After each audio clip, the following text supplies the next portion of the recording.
Welcome to We Are DB. I'm Danielle, joined as always by Brenton. Hi there. Bringing some energy. Thanks for joining us for our honorable mention this month as we take the opportunity to talk about a great film that just missed out on being on the IMDb's list of the best movies of all time. This month, rated at 7.3 on the Internet Movie Database by millions of film lovers from around the world, is Monster.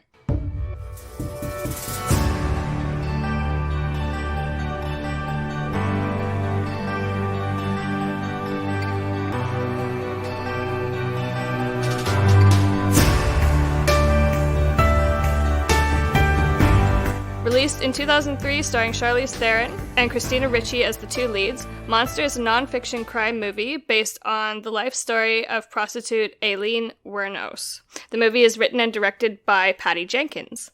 Now this month we're very happy because we have some guests on for our honorable mention episode, welcoming Dasha German and Gabriela Kostadinova from LA. You guys have been in the film scene together with experience of just about 30 years between the two of you, which is really exciting. Yeah, hey guys. 26 to be precise. It's a pleasure being on your segment. Thank you for having us. Thank you for having us, guys. No worries. Because we've got two guests on this month for the honorable mention, and Danielle generally takes over the honorable mentions, I will be taking a bit of a back seat on this episode. Because I'm very interested to just sit back and listen to what you guys have to say. Yep. So you reached out to us on Instagram to be on the podcast, which we really appreciate. It means a lot to us that, we're making enough of an impact with our, humble little podcast that people reach out to us to want to be on our show. So that means so much. And we're really curious to hear about your experiences and, the film industry and your experiences, not only directors and producers, but as actresses. I think that's so cool. And then we're going to use your experiences and, your love of film to talk about the film that you suggested to us to watch, which is Monster. So without further ado, let's get started. That's going to be amazing, guys. First of all, thank you for having us on the show. It's truly incredible and amazing how technologies of today's can help people from different parts of the world just to connect and to talk about and share what they love to do the most, which is film in our case. And we are right now living and working with Gabriela in LA, but originally we are both from Eastern Europe. So can you imagine the travel that the sound, had to make for us all to connect here? Yeah. It's so cool. I'm just loving, living in this time of our lives. It's just incredible. When you can go out there and shoot a film, I don't know, with your phone. It's crazy what's going on in the film industry. Yeah. It's really fantastic. I feel that kind of sentiment myself whenever we have guests on because, it's we through this platform, we get to meet such amazing people like you guys. Yeah, so it's really cool. Yeah, it's also amazing that there are movies that connect us all on a certain level globally. I love that you guys are talking about Monster because funny enough, when Dasha was giving me the pitch about the film and, before we actually wrote the script, when she was giving me also a reference for the character that I'm playing, she gave me Monster to watch. And that was a huge influence in the way that she wrote the character and big idea behind the motivation. So that movie by itself is genius. Patty Jenkins is amazing. The actors in it are just superb. So it was a huge inspiration. It was an inspiration. It was it has a huge stamp on our script and our idea. So this is an interesting coincidence. Yeah, for sure. So tell us more about the movie that you guys are creating.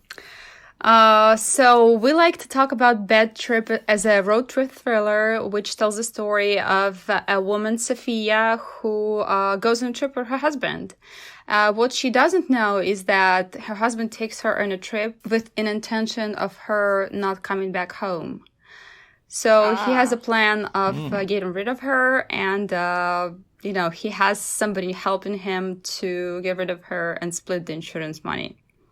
Okay. Yeah, this is on the surface. Yeah, I don't want to give away too much, But No, for sure. yeah, but as a strong female character, she has to find that inner strength to revert the situation in her favor. And I think that Gabriela already worked on her character a little bit, so she can share, more things about her character. Yeah, it's an interesting thing when you get to play multi-layered characters. Of course, everyone always wants to, the actor's dream is to play a complex character and someone who is, multi-layered and so human in many ways. No one wants to be typecast, so to speak, which this by itself it's interesting because in a way it is typecasting because I am Eastern European and we actually banked on that. We based the character on that and on how our culture is viewed, not by all, but, this is kind of like a more traditional view of it just to address some human tendencies, like, the tendency to abuse those who appear weaker. But before you know it, I just saw Joker the other night, finally. And that was very much a topic in it too. You never know when that person is going to be pushed to the limit, when they're going to snap. Like, you never know what's going to happen. But it's safe to say that if you abuse someone, something bad is going to come out of it, out of the person, out of the situation. So this is the very situation with this character is, you can push someone. You can continue to try and to nudge them, and some people love doing that, love playing with fire because they think they've got all the power. And essentially, this is what happens with Sophia. I mean, she's got a limit as well. As much as she tries to appease her husband and be the wife that she thinks he needs, as much as she tries to adhere to the Western standard and really forsake her culture and become everything that she should in order to be a good Western wife, there is a human limit that you get to as well. So it's an interesting thing to explore, not only like the cultural limit and how the two cultures come together, but just on a very basic human level. Basically she is, I'm going to a little bit comment on that, is basically she is torn between who she really is and the image that her husband has of her. She, she tries to do everything to fit that image, but at the same time, she cannot keep lying to herself, just trying to be somebody else. And this movie is a great opportunity for, for us as filmmakers to finally play something who we are, as opposed to let's say, in other movies and castings, you have to, play, an American woman or a Japanese woman and you have to kind of, I only say that because I doubled Scarlett Johansson, who was playing, a Japanese character. Oh, and Ghost in the Shell. Yes. Yeah. So basically she was cast, as a Caucasian woman to play a Japanese character. So, that happens a lot. So, when you get Viggo Mortensen to play Italian character, right? So this is when when there's a huge question, because we specifically wrote and created this movie for us to play who we are. We are two Eastern European women, and we wrote a film about two Eastern European women. Yeah, that must be a lot more fun and liberating. Yes, it is. Would you say that it has more of an Eastern European film feel, or is it more American, or kind of a blend of the two? Oh, it's absolutely not. It is such an American, Western Tarantino-ish inspired road trip. Tarantino-ish? Yes. Mm-hmm. It's kind of interesting you say that, because he actually did a bit of a road trip thriller with Death Proof. Is that specifically what you're inspired by, or just sort of his general aesthetic and approach to film? I think it's his general aesthetic that we're mostly driven by. Yeah, we weren't using anything specific as a reference. I mean, I guess we were very inspired by his latest Once Upon a Time in Hollywood in terms of the let's say the color gradient. We really, not just that, but the overall feel of the film in the sense of how the intention of the film and also the tension of what was going on, where there is a certain way that films that are based in a certain plot based in California, there's a certain way that it plays out for some reason. I mean, there's a few other films that kind of have that strange feel. We've all seen of desperation. It's an interesting feel of it's like, I don't know how to explain it. It's like, there's some sort of like, It's Californication. it's like a vast feeling of like emptiness, but then there's something lurking there. It's like there's big spaces, but there's also, the air is very thick. Like there's that middle ground of something haunting in the air. And that's what we were very much leaning towards and very inspired by, because it's unspoken, it's unsaid, you don't have to act it. As long as you direct it the right way, the audience can just feel it. Yeah, it's like the expectancy for danger or something like that, right? Mm-hmm. That's so interesting because I can't think of a specific example in my head, yet with all of that description, I know exactly what you're talking about. Oh my god. Like I can, yeah. You guys should feel check our teaser trailer on our Instagram page. You know, we specifically shot it, you know, for people to kind of have a vibe. And the funny thing is that I showed to one of my friends, he watched it without sound, and he said, like, even without dialogues, I specifically know how this film would feel and look like. So yeah, good as that. Through doing this podcast, because our whole kind of shtick was that I don't know a lot about just movies in general, and I wasn't huge into popular culture. Like there was things that were huge pop culture phenomena that I hadn't seen before doing this is like your introduction to some really big ones. Yeah.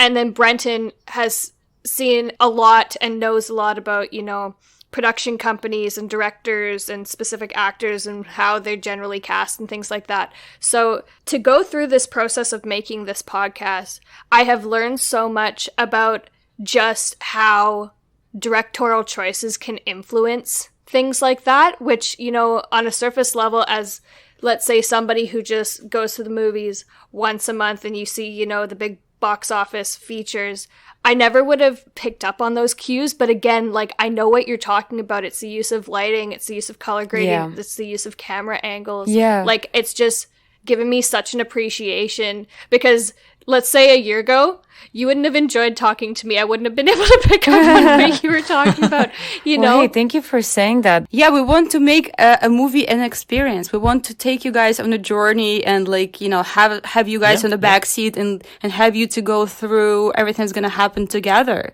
We want you to physically be there. That's why, you know, the visual and, you know, audio perception of the film is so important.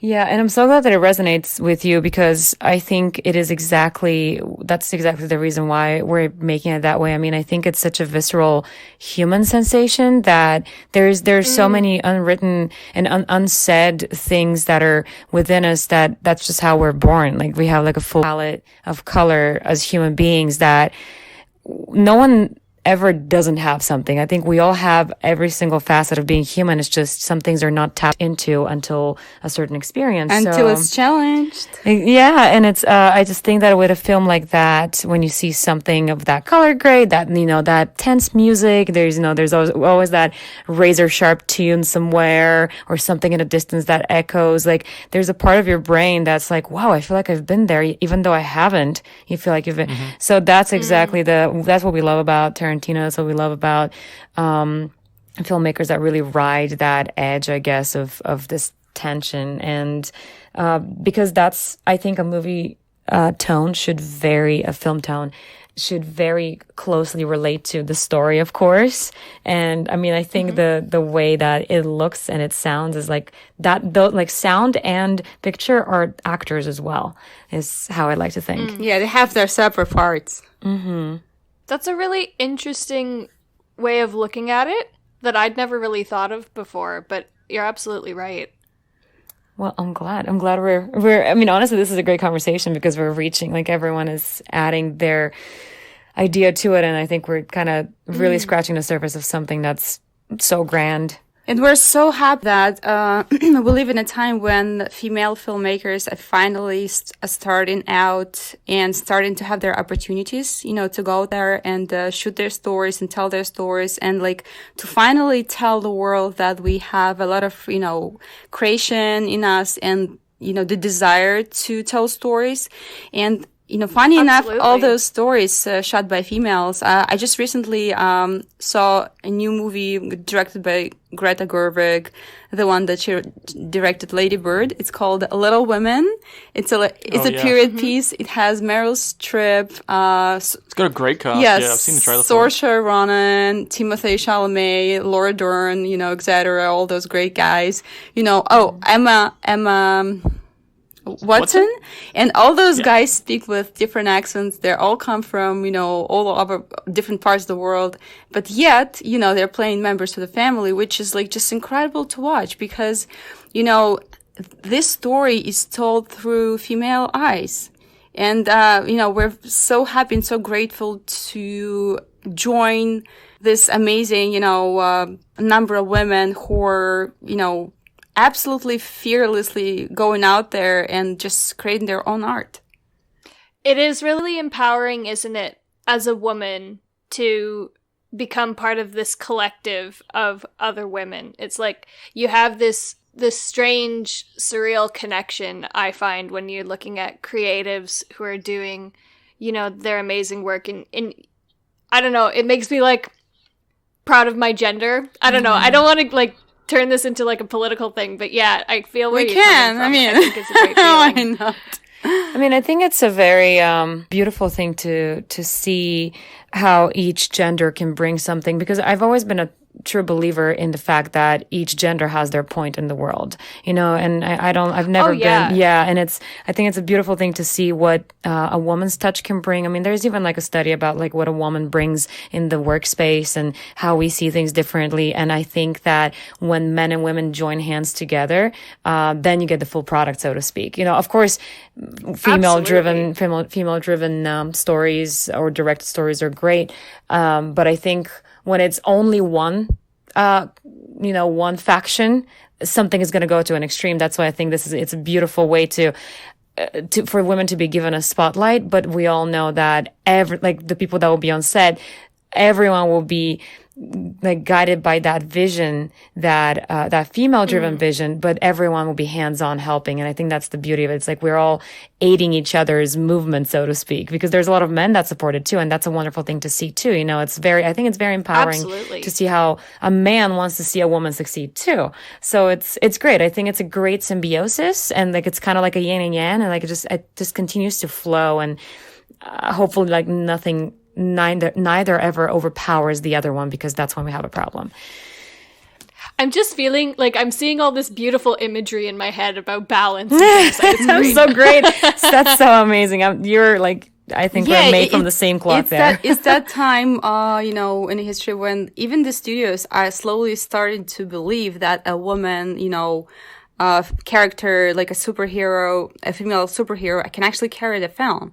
It's I think that the trailblazer was probably Wonder Woman, who made such a huge box office all over the world. People just loved, following her, adventures, and just, sharing her story, and because she was incredible. And that movie actually proved that, a strong female character can actually, carry the whole film and make, huge box office. And that, happened to Captain Marvel as well. Yeah, I didn't even think about that one.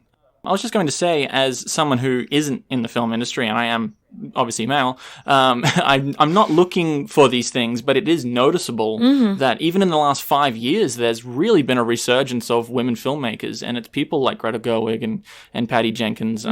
Kathy Yan is doing the new Birds of Prey, which is also a very female-led sort of role as well. But these things, I think Olivia Wilde even did Booksmart.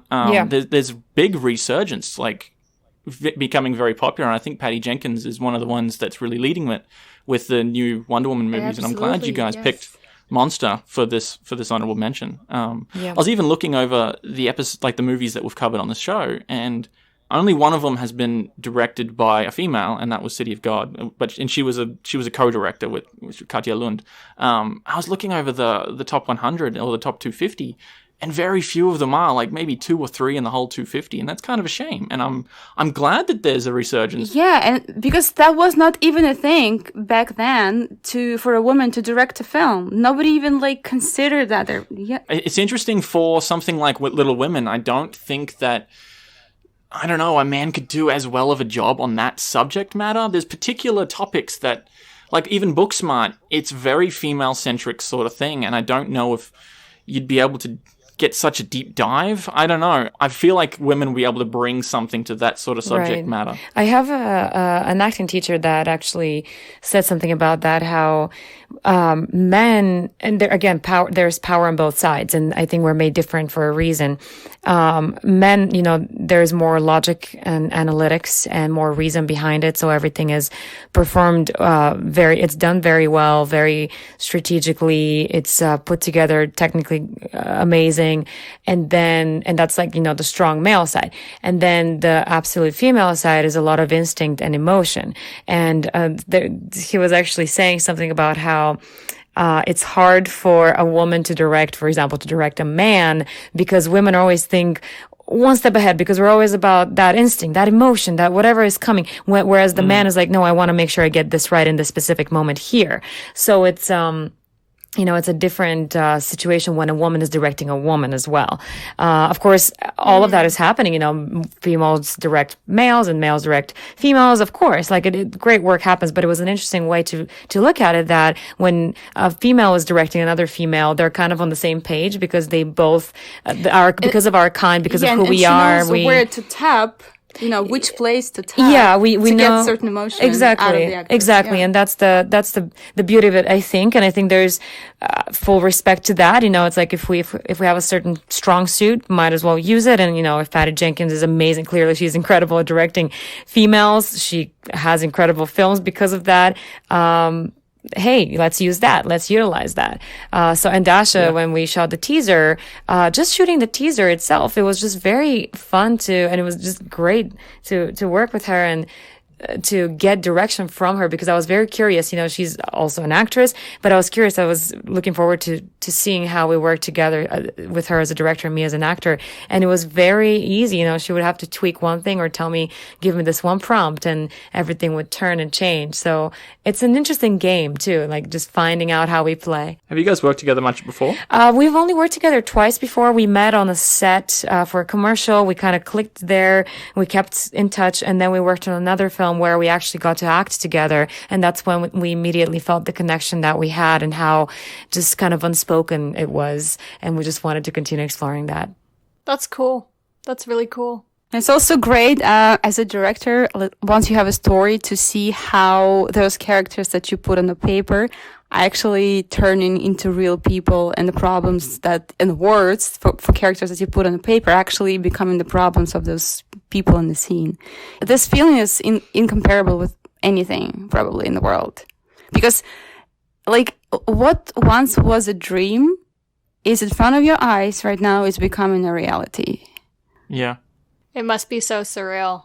It is. Yeah. Immediately what's coming to my head is, Brenton, you said you saw an interview or something with John Green, because Looking for Alaska just came out, and you said the actress who's playing her, he said she was like absolutely exactly what he was picturing in his head. Wow.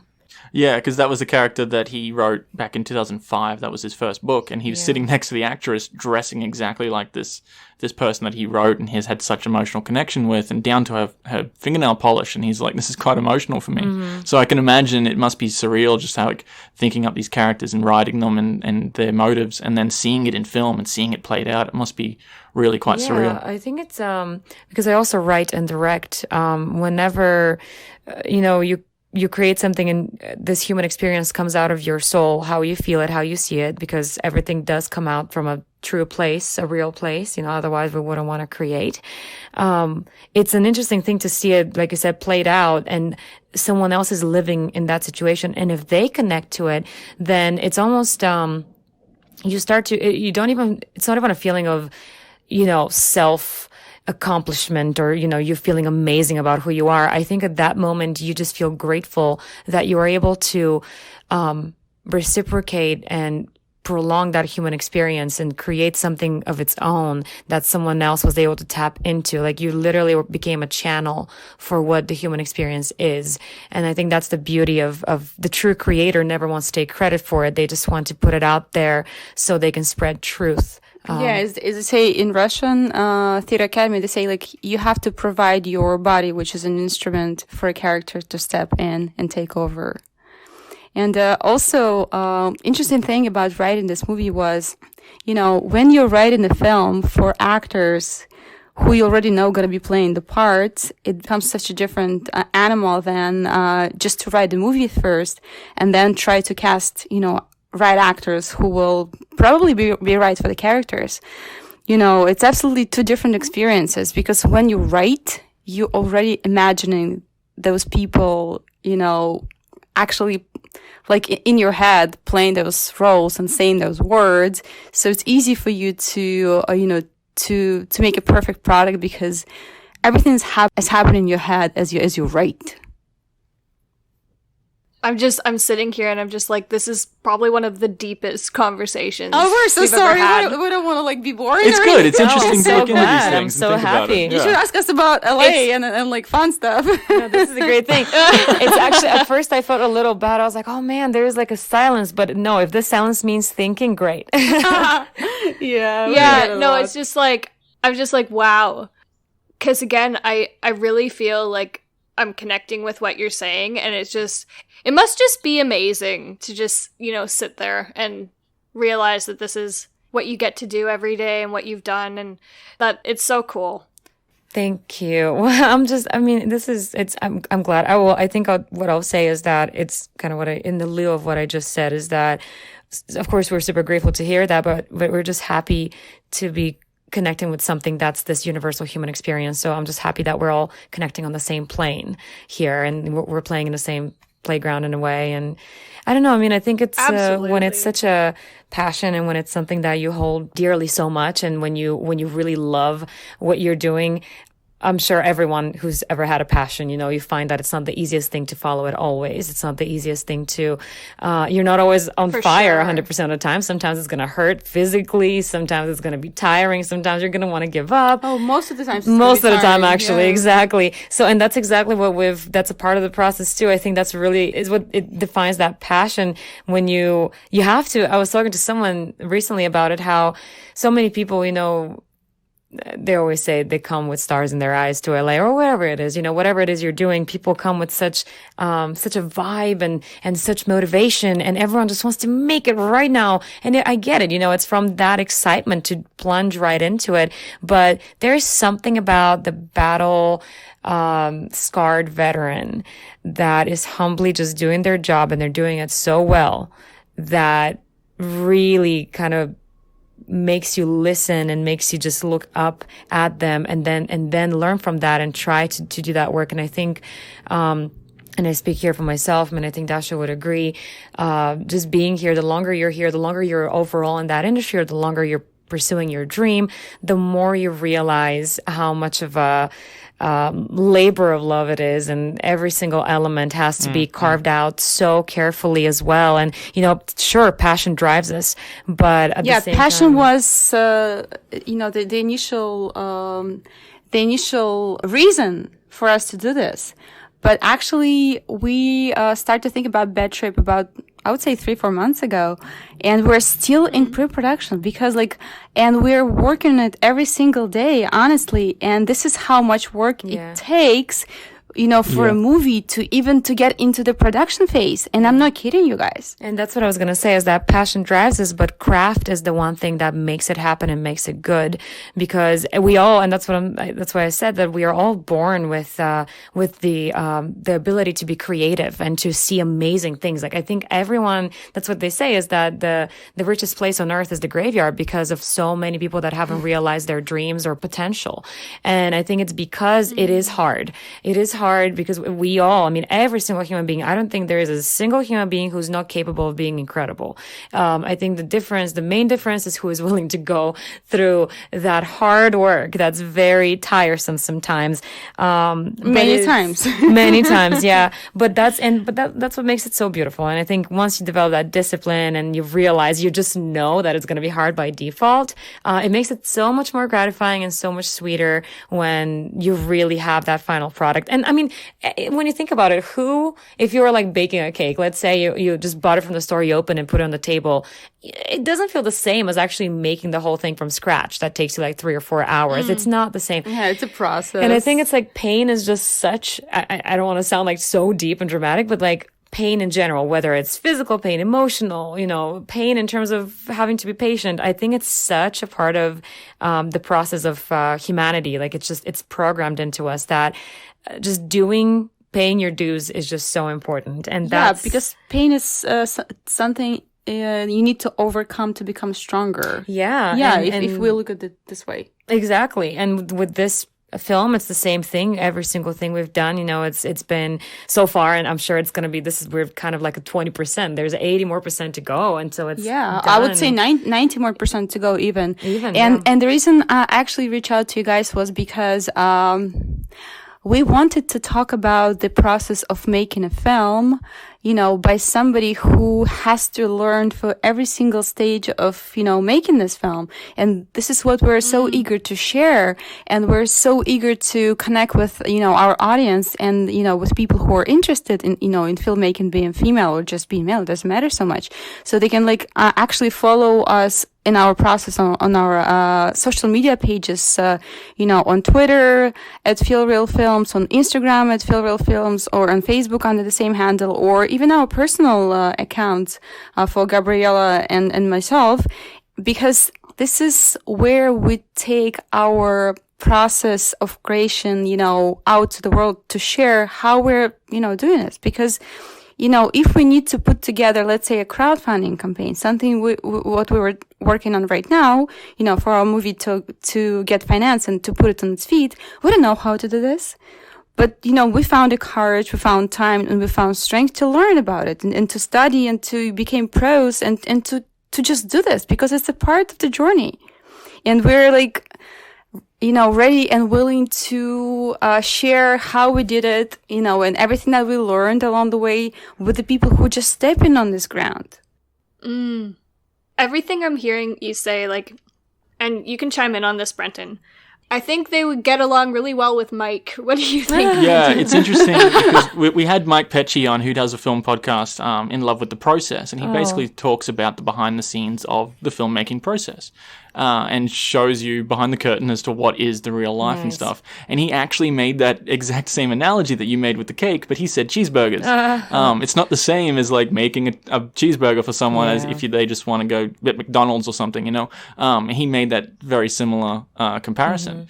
I really like that you guys are so out there on social media and talking to people about the process just to show them this is what we're actually doing at each stage and keeping them informed. It's really awesome. Well, and a thing too that I've really noticed, I have a lot of friends who are creatives. And so I grew up in rural Canada, really small town. And really, unfortunately, when you're in a small rural place like that, people don't have an appreciation for the arts like they do in urban settings. So if anyone had ever wanted to be, a musician, a filmmaker, acting, a painter, things like that, it was like, well, how are you going to get a job with that? Yes. So I like talking with people who you go out and you do this and it's your passion and you love it and you're surviving and thriving doing it, because it's showing that it's not just this airy-fairy out there unattainable life to have. You're actually living it and doing it. So we're not at the thriving stage yet. Yeah. We're gonna get there. So we invite you guys to join us, on our thriving phase. That's for sure. You guys are invited. We'll make the cake. And also, when we finish the movie, we're gonna definitely have a premiere here in LA and the red carpet and everything. So if you guys are here, you guys are totally, invited to share that with us, because it's also a part of the movie making. So each movie, even in my life at least, it's like you having a new baby. Every single project you put, out there into the world is another baby. It has a pre-production, production, post-production, and then post-baby syndrome when you just sit, in the you room. have the labor of love. That's right. You sit alone in the room. You let it go, live its own life in the world. You're so empty, and you're like, okay, what I'm gonna do now? It's out. What's next? Have another one. Yeah. Well, so I love what you said. Yeah, it's it really it seems so unattainable because I think the more precious something is, and the more people want it, the more alluring it looks. Let's say, because everyone's like, oh, the movie life, entertainment life. It's crazy how, this is what I've noticed. It's one of the hardest professions to attain and have success in. And yet people think it's one of the professions that they need to do the least in. That's what they think. Yeah. It's crazy. I thought that way too. I'm like, oh, I just gotta act? Okay. Well, oh my gosh, how much harder it is than that, And it's and the number of rejections, being in creative industry that you face every day in your life is nothing close, in like different professions as an acting and director and producing. I mean, you have to grow such a thick skin, in terms of like hearing no every single day, like 20, 30 times. And you have to just, move on and know if you believe in your project and if you really want to do that, you just have to find that one yes. And it's such a part of the process, to accept those rejections, to understand that that's a part of it. That's part of your growth. Like, for example, I just had an audition. I have another one after this podcast. I don't know if I'm going to get them, but it's a part of my job. It's a part of my job to go on my time, on my dime, for free, to go and take the time to study those lines. And even if I'm told no, I just carry on and I take what I learned from that.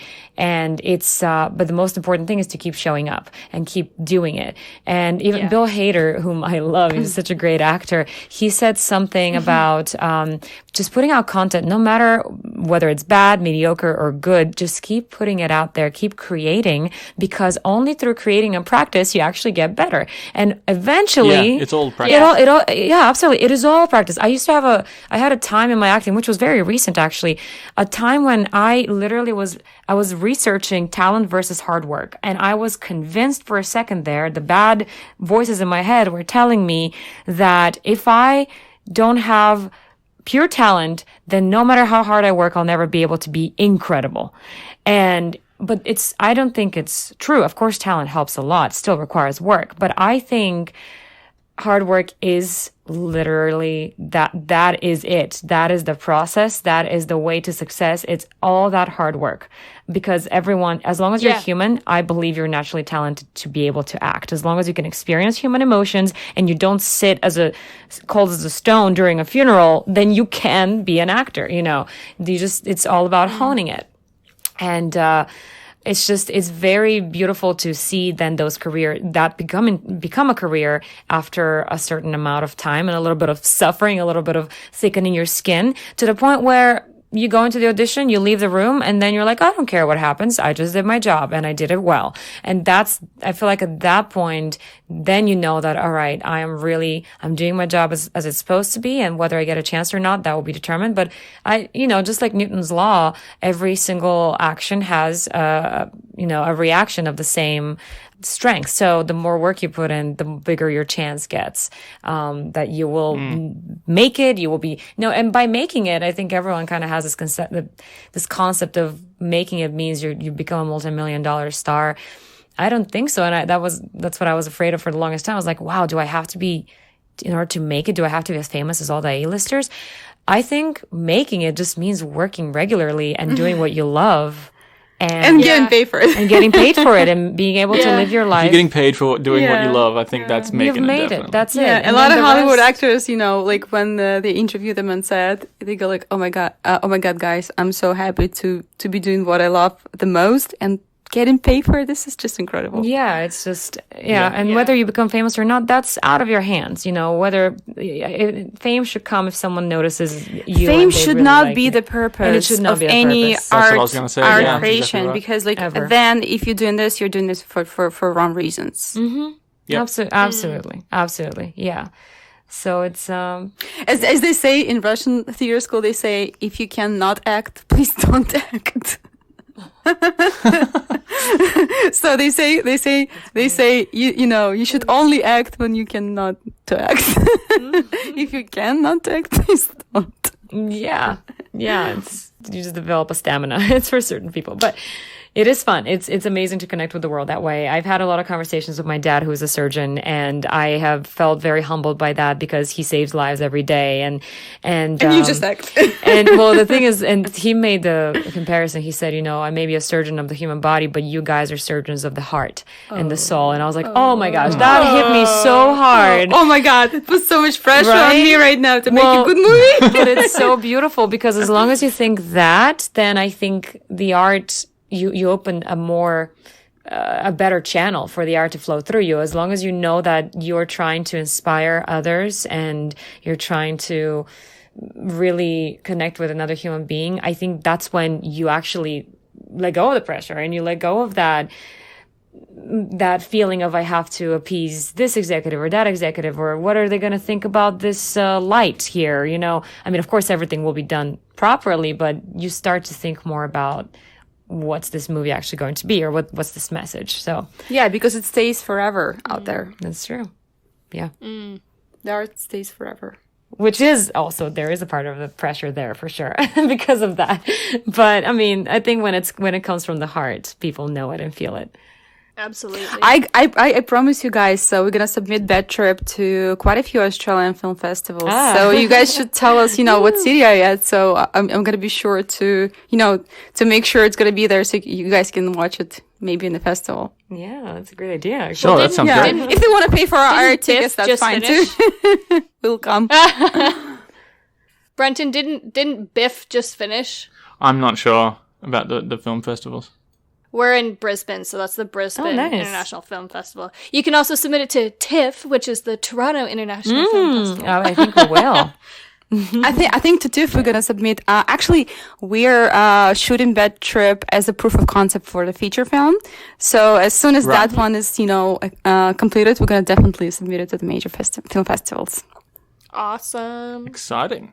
Yes. No, so exciting for you. Thank you guys. Thank you for this genuine support and this genuine desire to try to see the story, with our eyes. It really means a lot. Yeah, I know. That's what I was going to say. Absolutely. I think it's a beautiful thing to be able to connect with, like you were saying in the beginning, with artists from all over the world. And for example, I love Canadian and Australian movies and your actors. Just amazing. There's something very visceral, something very honest that's why they all come to America. America's like harvesting Canadian and Australian actors and directors. I just cannot wait to see this one movie. It's an Australian film called Danger Close, directed by Chris Stenders. And that movie is about the Anzac soldiers during the Vietnam War. And I just know that movie in itself got a lot of buzz because of not just the topic, but also, just the way that it's communicated throughout the world. I think when the world has a certain amount of respect for a certain topic, and when it's presented in an interesting way, everyone wants to listen, no matter the creed or the nationality. And that's, I think, the hope. And that's why, just the fact that we're talking, like Dasha was saying, the fact that you're giving us this support and you're letting us talk about this here and share it. It's just awesome that we're able to all connect on this level, even though the movie is like, it kind of has a Western feel, so to speak. There are human qualities in it, and that's the main part. And we made it Western on purpose because we are Eastern European, but there is a certain, it's almost like a sarcasm in making it Western. And by no means are we mocking the Western world. It's just an interesting way to see how both combine, how they clash, how they work together. So I think it's just a bunch of a lot of things. Let's put it this way. That we're just trying to make it very human and just fun to watch. Cool. I was just wondering, do you guys want to talk about Monster? I'm quite interested just listening to you guys. We don't mind talking about Monster. Sure. Yeah. I think you're the one who just watched it recently. So yeah, if you have questions about Monster. Yeah, we hadn't seen it before. Oh, okay. What do you guys think of it? I quite liked it. And again, talking about visceral experiences and, communicating the human condition and just feelings of humanity, this struck notes that I didn't think it was going to. And I get quite emotionally affected by movies. Like, if you listen back to some of our previous episodes, like, you'll see that. But I quite liked this one, and I think for a lot of the reasons that we were just talking about. Yeah, I just want to say that that's the thing with, very quality, very high level filmmaking. So when the film is made, by brilliant directors, actors, that the whole team, and the story is brilliant, even the character who's doing bad things, is justified in the eyes of the audience. Because if we talk about Joker or even Monster, those are characters doing pretty bad things. But they're so well written and so well crafted and so well acted, out that, you actually understand all those reasons and, all those, all those things that made them doing those bad things. And the same thing in Bad Trip, our main character, she's a very, very nice woman. But, she ends up doing a lot of things which, are not very nice. And we're trying to explain why she's doing all those things. And just to go on her journey and to kind of, feel what she feels and, and justify her actions. And that's the same thing that happens in Monster as well. She is a, not so well woman who does crazy things, but we understand why she does them. Mm-hmm.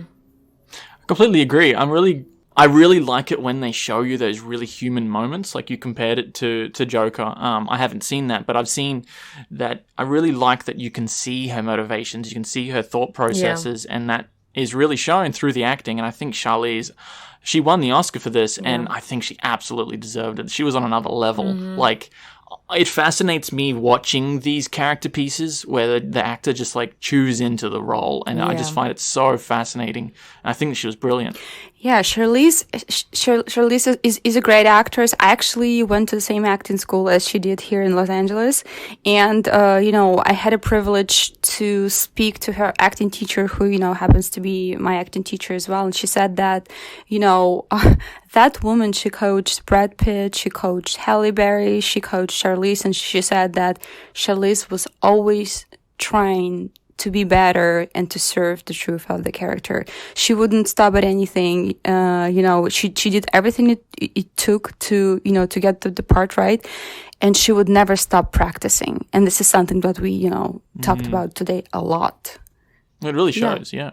It's always interesting for me watching these pieces where you see sort of particularly a deterioration in the life of a character, because I work in mental health, so I'm a peer support worker for people who have mental health issues. So I have kind of a deeper level of understanding than probably the average person would. So I see these things, and I think to myself, I can pinpoint where things went wrong and where support should have been given. So I kind of have that empathy for those characters, because I think about it as like, how would I react if I was there, kind of thing. Yeah. Also, and, there's a huge stigma in Hollywood that, there's not enough films about mental health, people suffering from mental health issues in the movies because, for some reason it's not considered to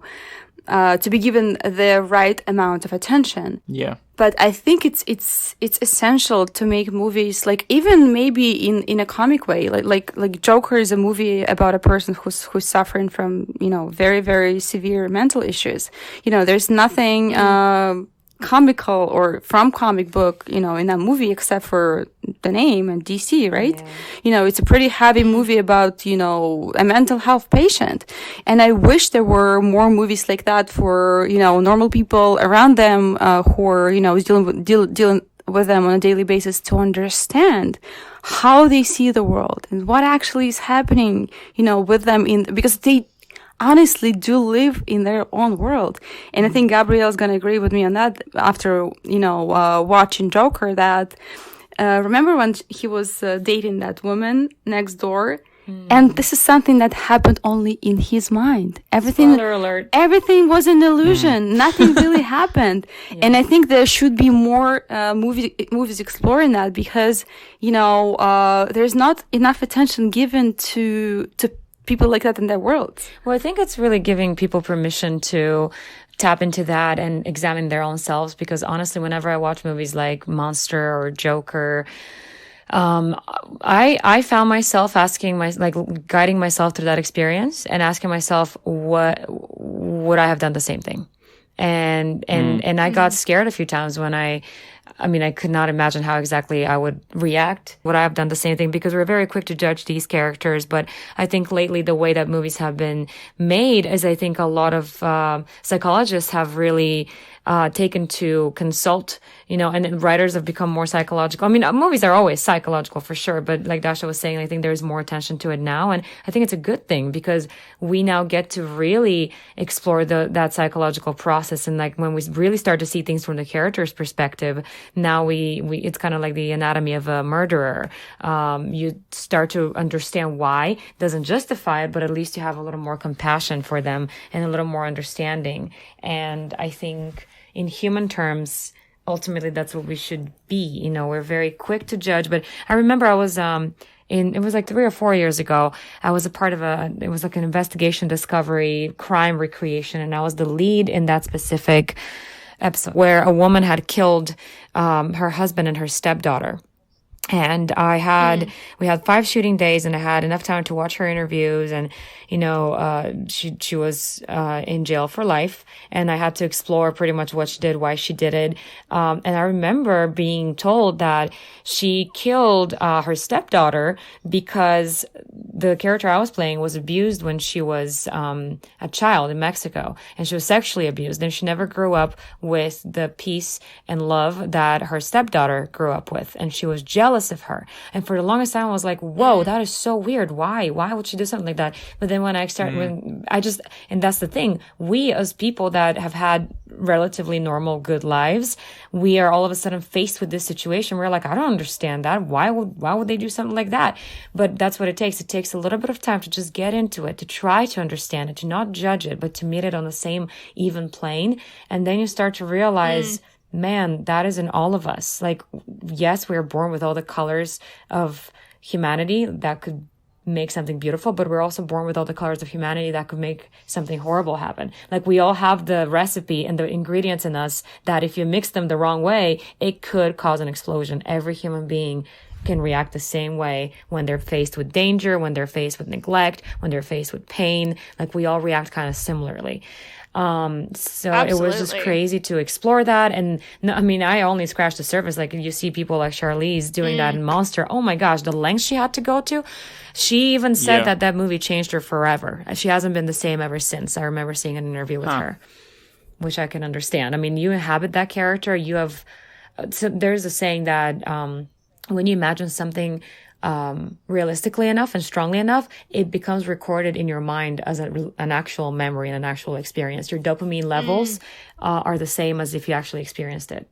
Yeah, I think the movie actually did touch on quite a lot of the things that you were talking about and showing both sides. I don't know the true story a lot, so I'm just sort of going off the movie. But yeah, like, you can see her motivations, and I don't know if, because I was thinking towards the beginning of it, I don't know if she is a monster, like, because she doesn't seem to have those psychopathic tendencies. She just seems to have be someone who's just always down on her luck. So I'm glad that she doesn't paint these things. Yeah, this is very tricky, because her motivation was to get justice. Is it a bad motivation? No, it's a very good motivation, but how she did it. Yeah. This is, I think that's what it is. Yeah, towards the end there, you can sort of see where she falls off. Yeah. But yeah, it's kind of a human way that she's doing it, and it's you can sort of see, it's a bad thing, but you're a bad character, but you can sort of understand her motivations more, and I like that. Yeah, absolutely, and it's very similar with our film as well, in the sense of Sophia. She gets pushed to that extent where she makes decisions that are certainly not morally correct, but at least you get to understand why. And you hope to God you will never be put in that situation, because who knows what you're going to do? Because, we all try to be good in our good behavior. We don't want to kill anyone. We don't want to end up in jail. We don't want to hurt anyone, of course. But I think that's why society is so interested in these movies, because we don't deal with these situations. I mean, you show that movie to someone who is in a war-torn country, they will probably not want to watch it, because they have enough of that happening in their lives. But for us, most of, society that's living in a first world country, so to speak, or, we're living pretty well off, we don't get to see enough of that. And there's a natural curiosity in humankind towards trauma and towards conflict like that. Not because we're masochists or sadists, I think, but because it's like what? We want to understand it and want to be almost prepared for it. And it's also better to, to live through those situations on screen as opposed to in your real life. Because if you want to get that experience, you better watch a movie like that and going home, to your normal setup life, instead of, being like in a situation where this happens it makes you all grateful. Around. It makes you grateful as well, and it makes you really, I think movies like that, there's definitely two sides to it. You watch a dark movie like that and then you're like, what, why did I just do this to myself? Why did I need to know this? But then you also realize that we become too sterile sometimes. We separate ourselves from pain because God forbid, we feel pain and we're taken off track. Like I was saying, I think pain is just so important. Like there's some cultures that in our countries, like we spend, after someone passes away, there's a tradition of spending 40 days after they die spent in mourning, where you're technically wearing black, you're showing to the world that you're mourning. And, I've had, for example, Americans ask, well, that's so sad. Like, why would you do that? But there's a reason why, people kind of do it so that they can flesh out all of that. Even if they don't want to mourn, they're kind of forced into that, state of mind so they can flush it out of them and then move on, rather than bottle it up under the surface and not address it, So it's just an interesting It's almost like a forced catharsis. Exactly, yes. And people... it's good. It is. And I think it's important, like you're saying, watching film to be able to feel that pain in a safe environment. That's why I think it's so important, because we do use film and entertainment for education. Yes. We use it a lot. Yes. And so I think there's a huge obligation, societal, moral obligation, that these experiences, these traumatic experiences, are shown accurately. So that we don't develop those misconceptions. I'm right? so glad you're saying that. That's literally what I've always thought. We definitely, that word that you said, responsibility, I think because we're creating a human experience, we definitely have the responsibility to show it in a way that will only better you rather than hurt you, Yeah. And also, not only make movies, for pure entertainment, I'm mostly impressed by the movies who teach me a lesson. So, and talking about European cinema, most of European movies are like that. So you live in the movie theater and you're still processing and reflecting on the story and on the characters' actions, and on whatever, personal lessons, you got from the movie, and how you can actually still change your life because now you know all those things. Although that story didn't happen to you, it happened to the characters who are not even real. It kind of happened to you because you're changed, as Charlize, said, that role changed her life because she played a woman. When you live that story with all those characters, it kind of becomes a part of your reality and your personal past experience. And that, after that, you wouldn't be probably doing things the certain way as you did them before. You become aware. Let's say, for example, I was here in Los Angeles at the screen of the movie called The Judge. It's the movie that Robert Downey Jr. Produced and starred in, with Robert Duvall playing his father. And this movie explored the very difficult relationships between father and son. And, one of the beautiful things that happened, to the people after watching that movie was, after the movie, finished, they all went to the lobby and started calling their parents. Oh, wow. And it was so beautiful and so raw and so inspiring that I'm like, this is exactly why a film is one of the most art forms which can actually change and transform lives. Absolutely. And with Bad Trip, having that in mind, I am hoping that people gonna watch and people, will, learn their lessons, and it's gonna transform them in a way, to never happen in their lives. And that's why, I get so frustrated too when people don't see the value in art. Because, like you're saying, it has this amazing ability that other things don't have to have such an impact on people. Yeah. I went to an exhibition the other day at the museum. I don't know if you're familiar with Margaret Olley. Her use of color and everything, you could see her progression in her life and how she was feeling based on her use of color and the way she applied brushstrokes, and she did some portraits, and you could see the emotion of these people. And it's just even paintings, and people don't see the value of paintings. So to think, it's like you said, film is one of the hardest industries to get into and succeed at, but it's something that we're so accustomed to. How could you not support it, knowing that it's so important in our everyday lives? It is. I would say film is life, which was recorded. Yeah, absolutely. Yeah. Well, I think it's interesting that, people say, oh, I'm going to go to the movies for entertainment, but in reality, they're going to the movies to get a glimpse of reality, to get a glimpse of something that would inspire them. And to still have the knowing that they can feel. Yeah, exactly. Yeah, they awaken their feelings. That's so true.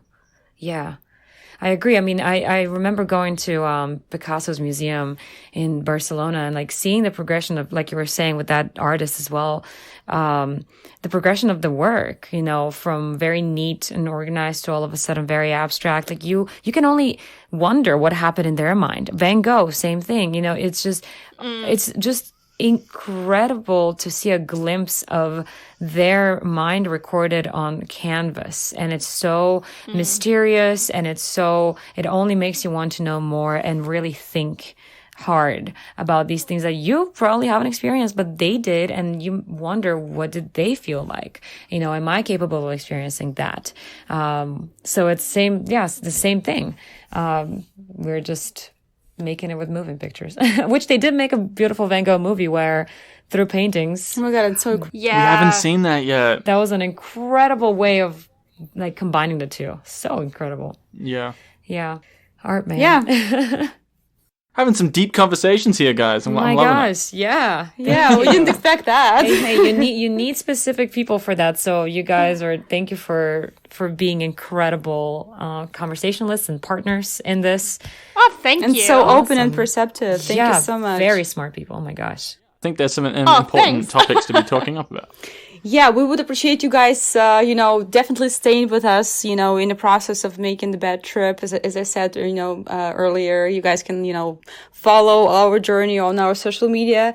And we're going to be sharing, dailies from our sets, from the pre-production process. I always love seeing those. Yeah, and just kind of, inviting you to stay in the loop. I mean, there was a time when, for years, I would thrive on the BTS and dailies from The Lord of the Rings because I love it so much. And honestly, it was just a hobby. I loved it so much, but I didn't realize that going into this industry, subconsciously, all of that had welded itself into my mind. And I had learned so much just from watching that. So speaking of teaching people film or sharing our experience, I think every single bit helps and matters because there's always a million ways to do something. And the more creativity you see, every single person has just something to bring. So yeah, I think it will be great to just share our point of it. And if someone finds something salvageable there, then great. Awesome. Did you guys want to talk about anything else? Yeah, that's a really great way to finish it. Plug in the socials. I mean, my personal Instagram is foreign.factor, foreign like the word, foreign factor. And Dasha's is, at Dasha German. And then we have Feel Real Films as well, which is at Feel Real Films with double Z. And then the Facebook one, I think, is with an S. Yeah, just Feel Real Films. Yeah. And please also follow us on Twitter because there we're sharing a lot of interesting grants for films. A lot. Stage 32, right? Yes, absolutely. Yes, a lot of posts from Stage 32, which is a community for emerging filmmakers, and just all over very, very valuable content. Amazing. There was one question I did want to ask you guys is, do you have any advice for any young filmmakers, people want to get into it, or women who are looking to get into the industry? I think you guys said something very powerful before where you have to be in love with it, otherwise you're not going to enjoy it. Well, I was given this incredible piece of advice by one of my co-actors from, I did a feature film last year with the amazing Corbin Bernsen. He's an incredible actor and really has had a status in this industry and has been in it for quite a bit. And I love getting advice from people on his level because he's seen everything. He's been there, done that. Yeah. So to me, that's advice that's like, it's been proven and tested through time. The one thing I'm going to say is just, if you have a passion for something, if you have a certain idea, if you want to put something out into the world, don't wait, just make it and move on to the next thing. My advice probably would be, as a female director and filmmaker, to emerging female filmmakers who are thinking about that profession, that as a profession, and on one of the podcasts before we spoke about, how in Eastern Europe, directing for women is not even a profession. So now when it is, my advice probably would be, if they're starting out, they have to find themselves a good mentor and to start following their work. It doesn't necessarily have to be, physical meetings and giving advice.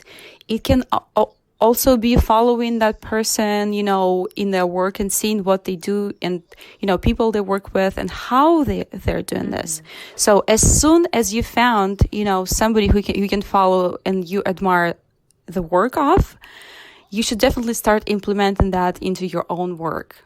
And to piggyback on that, you do that, and like they say, a good artist copy, great artist steal.